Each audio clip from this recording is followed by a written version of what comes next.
В эфире новости, в студии Петр Васильев. Здравствуйте. Коротко о темах. Пункты временного размещения развернули в Алданском районе. Из-за угрозы паводка на реке Алдан ожидается подъем воды выше опасных отметок.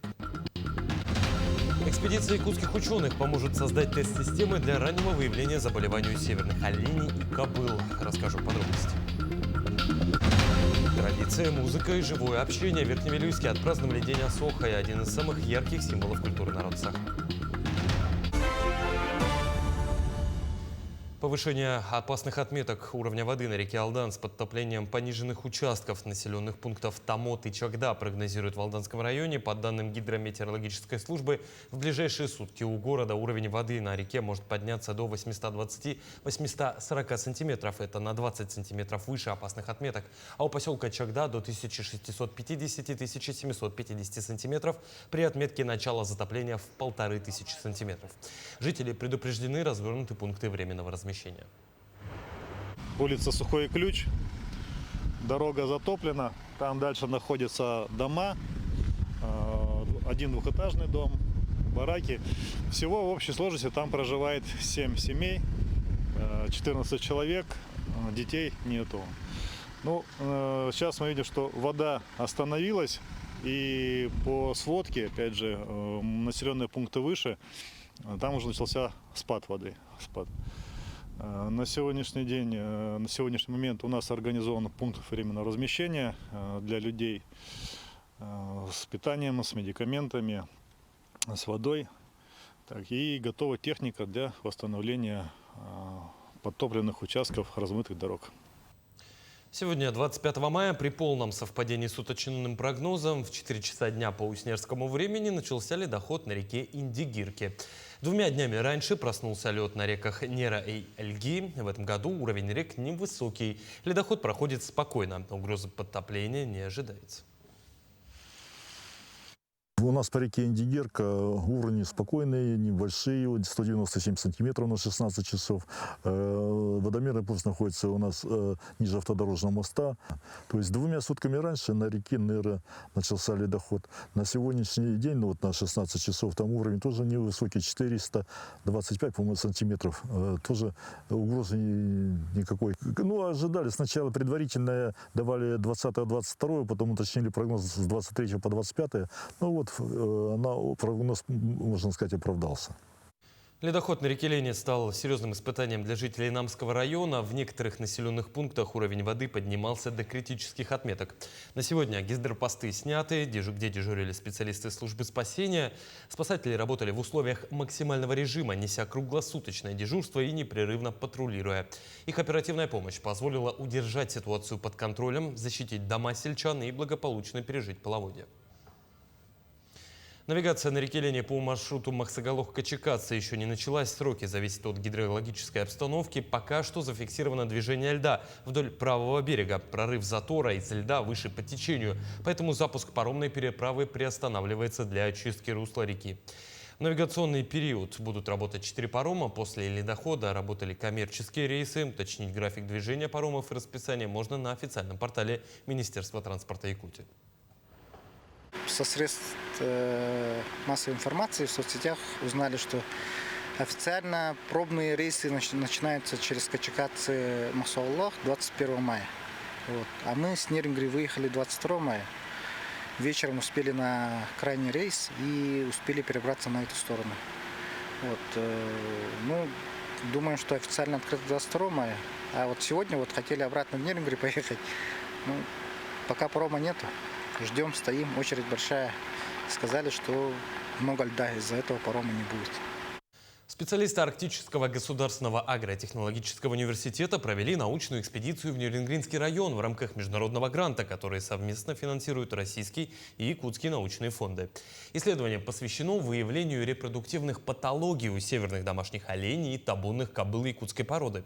Полученные данные помогут создать диагностические тест-системы для прогнозирования заболеваний репродуктивной системы, плаценты и матки животных, а также разработать профилактические меры и повысить сохранность поголовья. Еще 11 сел Якутии подключат к высокоскоростному интернету в этом году. Работа проводится в рамках проекта устранения цифрового неравенства 2.0, который реализуется в республике с 2021. В этом году доступ к высокоскоростному мобильному интернету получат жители сел Якакит и Угаян Алданского района, Баканы-Жиганского района, Дорожный, Талон и Иннялы Ленского, Хатылыма Мегина-Кангаласского, Урицка, Алекминского, а также Тит-Ары, Акаемовка и Хоганор Усть-Алданского района. Якутянам рассказали о новых правилах адресации объектов недвижимости в этом году. Нововведения направлены на полную синхронизацию сведений ЕГРН с данными Государственного адресного реестра. Главное новшество в том, что отныне адрес объекта перестает быть описательным элементом, вносимым со слов заказчика. При подготовке межевых и технических планов кадастровые инженеры обязаны использовать исключительно сведения из него, включая уникальный идентификатор адреса. Для выпускников Усть-Алданского района наступает важный период, ведь наряду с последним звонком на носу и единый государственный экзамен. К примеру, в Мирюнской средней образовательной школе номер 2 есть 2 кандидата на золотую медаль. Помимо этого, есть и ученицы, которые хотят пойти в сферу IT. Ну а кто-то пойдет по стопам первых учителей и станет учителем начальных классов. Поэтому каждый из выпускников хочет сдать свои экзамены на хороший результат. Мирюнскую среднюю общеобразовательную школу номер 2 в этом году заканчивают 29 выпускников. Желаю своим выпускникам отличных результатов на ЕГЭ и поступления в желанное учебное заведение. В мае в селе Второй Нерюктянинск прошло посвящение в Орлята учащихся младших классов. Ну а чтобы ученикам было понятно, как происходило посвящение у их старших братьев и сестер, а также у мамы ПАМ, показали наглядно. Давно здесь не слышали настоящий пионерский барабан. Кто шагает дружно в ряд? Пионерский наш отряд! Сильные, смелые, ловкие, умелые! Вот так вспомнили, и не просто вспомнили, но и показали школьникам, как проходили торжественные сборы у пионеров в советское время.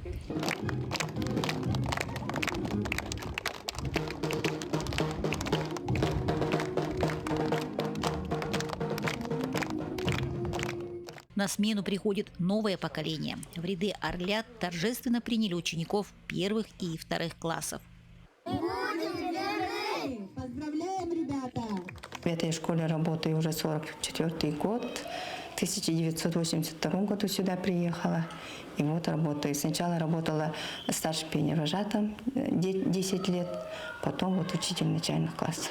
В этом году школа в селе Второй Нерюктянинск встречает 150-летний юбилей. Согласитесь, далеко не все учебные заведения имеют такую историю и могут рассказать о ней. Первое инородческое училище было основано в 1876 году, где были приглашены, обучались учащиеся из 6 наследников.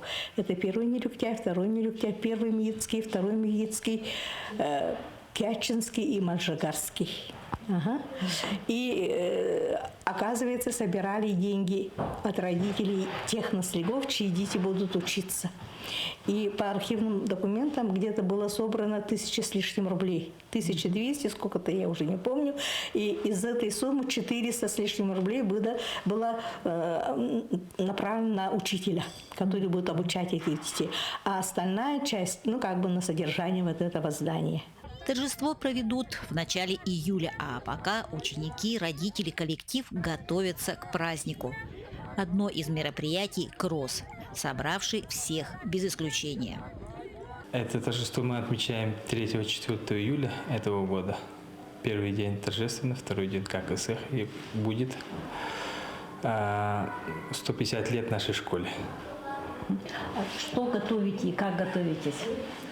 Мы планируем на свет издать книгу о школе 150-летия.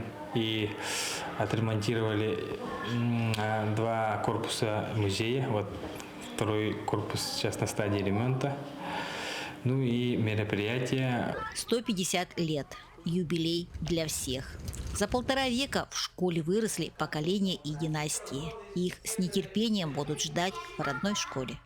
Дорогие выпускники, мы отмечаем очень большой праздник. 150 лет нашей любимой школы. Я надеюсь, вы все придете к нам, вместе отпразднуем и все поддержите наше мероприятие.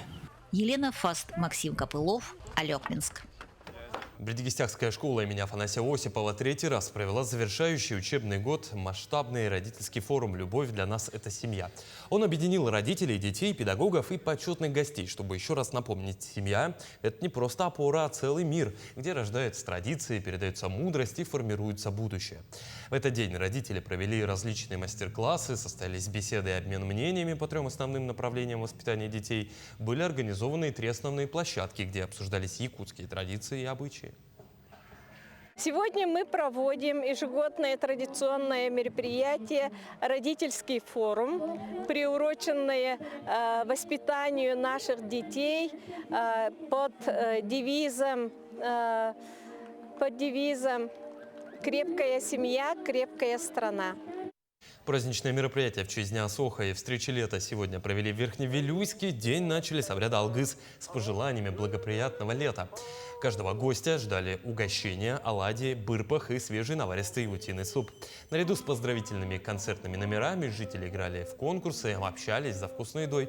Вот уже 3-й год этот день официально признан Днем Асоха. Традиционный танец народа Саха стал неотъемлемой частью многих мероприятий.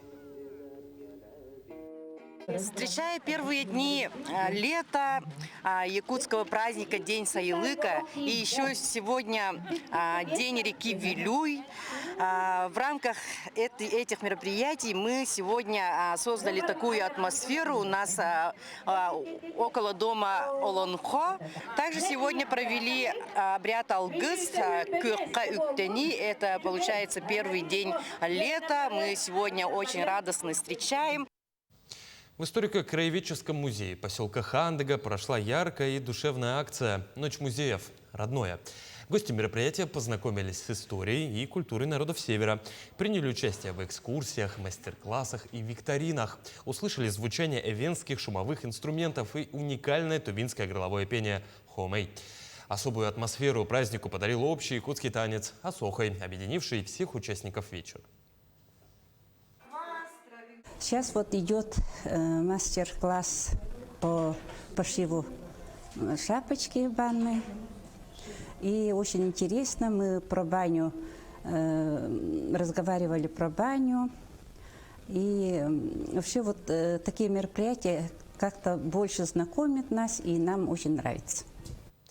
Это были все новости к этому часу. Наши корреспонденты продолжают следить за развитием событий. Еще больше новостей в наших социальных сетях и, конечно же, в национальном мессенджере Макс. До встречи в дальнейших эфирах.